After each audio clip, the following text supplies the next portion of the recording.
I've decided I don't want to fight dragons. What? You go first. No, you go first. You get your wish. Dragon training. Start in the morning. Oh man, I really should have gone first. You know, because I was thinking, we have a surplus of dragon fighting Vikings, but do we have enough bread making Vikings? You don't need this? Dad, I don't want to fight dragons. Come on. Yes, you do. No, let me rephrase it. I can't kill dragons. But you will. No, I'm very extra sure that I won't. It's time. Hiccup.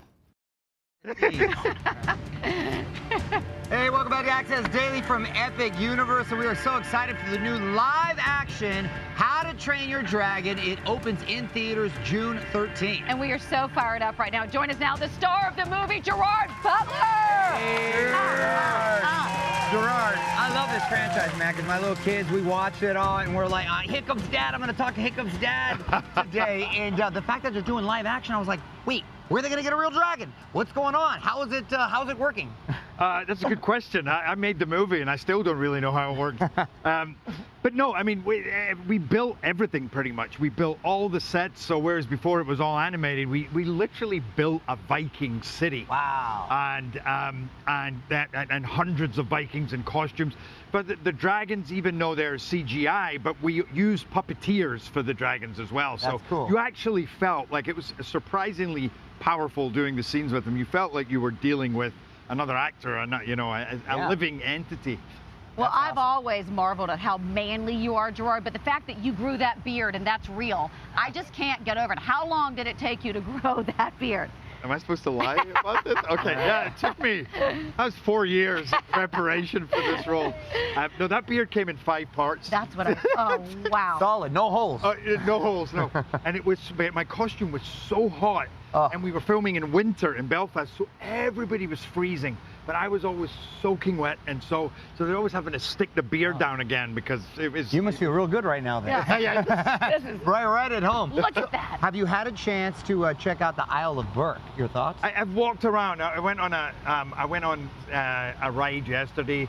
Hiccup's winged something, and it was a lot of fun.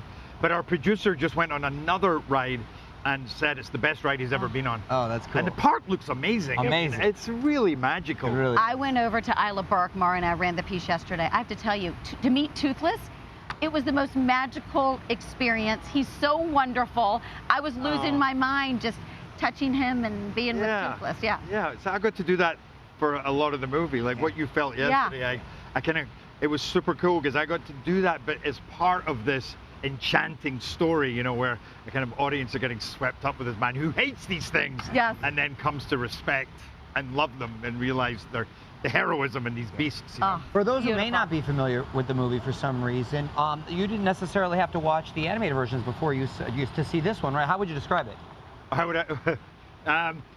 would say How to Train Your Dragon is basically about this boy who lives in a Viking village, and he's like a young inventor. He doesn't really fit in with the tribe, and he lives in a tribe who are all about fighting and killing dragons, and he forms a bond with the dragon, which is the worst thing possible. So this is really that story of how the boy and the dragon can kind of preserve and maybe move society forward in a way. Unlikely friendships. What's that? Unlikely friendships. That yes. Exactly. A beautiful friendship love story. Also, guys, over in the Dark Universe, you can get a monster makeover. Mario got one that was great. That's right. You played Dracula on the big screen. Would you be down to do a little classic Dracula makeover there? Yeah, I'd be down, but you know, I'm spending half this interview talking about how much time I spent in makeup. Totally. So I do that for a living, so I'm not always doing it for fun, but Dracula would be, I'd be interested to see how I look. You had to go clean shaven in that one. Yeah.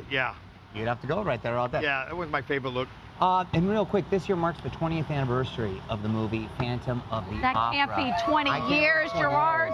How'd you like doing a musical? Any chance to do another one? Yeah, I would love to do another one, but I have to get my singing voice back. I sang so much for that. That movie is like a seminal moment in my life. I was lucky to get it. It was an honor to do it, and I'm so proud of it. And I did not know it was the 20th year until you guys just told me before this interview. Time flies. Yeah. And speaking of your singing voice, let's go way back. Your rock band back in the day. What was the name, and can we bring it back, Gerard? Where are the boys?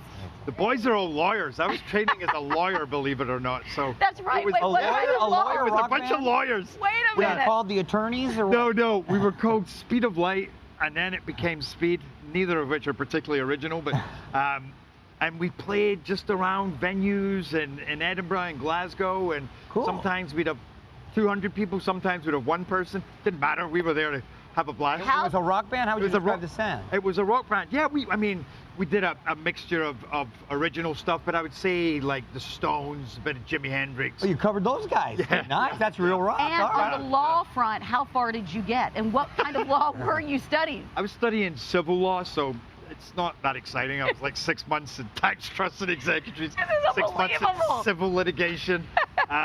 And then I studied law for 5 years, and then I trained as a lawyer. So I was working in a law office for 2 years, so 7 years, and I was 1 week away from qualifying, and they fired me. Oh. Why'd you get fired? I was pretty crazy. And they said, this is so clearly not where your heart lies.